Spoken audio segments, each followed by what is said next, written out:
Salut, c'est encore moi, Jade Thomas. Si vous ne le savez pas encore, bienvenue sur ma chaîne YouTube dédiée aux plantes, aux potagers et aux petits jardins d'intérieur.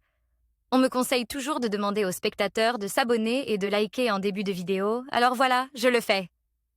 N'hésitez pas à me soutenir. Bon, je sens que je commence à trop parler. Passons directement au sujet de la vidéo d'aujourd'hui. Bonjour à tous.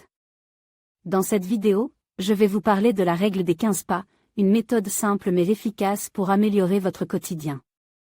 Que ce soit pour mieux gérer votre temps, optimiser vos déplacements ou même renforcer vos habitudes, cette règle peut vraiment faire la différence. Je vais vous expliquer comment l'appliquer dans votre vie de tous les jours et partager quelques astuces pratiques. Restez avec moi pour découvrir comment ces 15 pas peuvent transformer votre routine. Par Larry Hodgson, 20 mai 2018. La règle des 15 pas. Dans le jardin, les petites infestations ne nécessitent pas nécessairement de traitement. Source, www.2. Scout.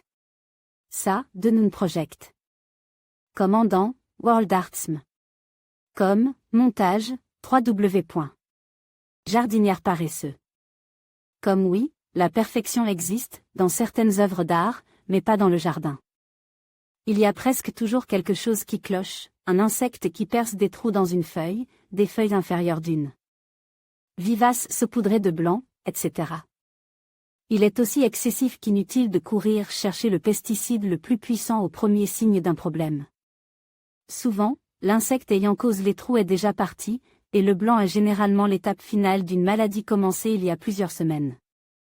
Sa propagation étant déjà arrêtée, à quoi bon appliquer un traitement ? De plus, souvent des insectes bénéfiques sont déjà à l'œuvre et régleront le problème, si vous ne les empoisonnez pas. Quand la maladie, l'insecte ou le problème, est mineur et sans conséquence à long terme, il n'est probablement pas nécessaire de traiter.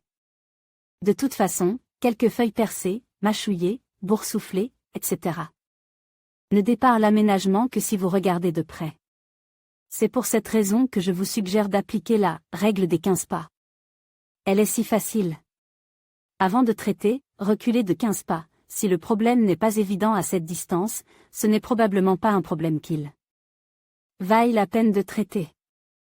Parmi les problèmes, sans gravite, qu'il est rarement nécessaire de traiter, il y a les mineuses, le blanc en fin de saison, les gales, le jaunissement des feuilles inférieures, etc. Nos partenaires locaux. En conclusion, la règle des 15 pas nous rappelle l'importance de la simplicité et de l'efficacité dans notre quotidien. En adoptant cette approche, nous pouvons optimiser notre temps et nos efforts, tout en favorisant un environnement plus organisé. Que ce soit dans notre vie personnelle ou professionnelle, appliquer cette règle peut véritablement transformer notre manière de travailler et de vivre.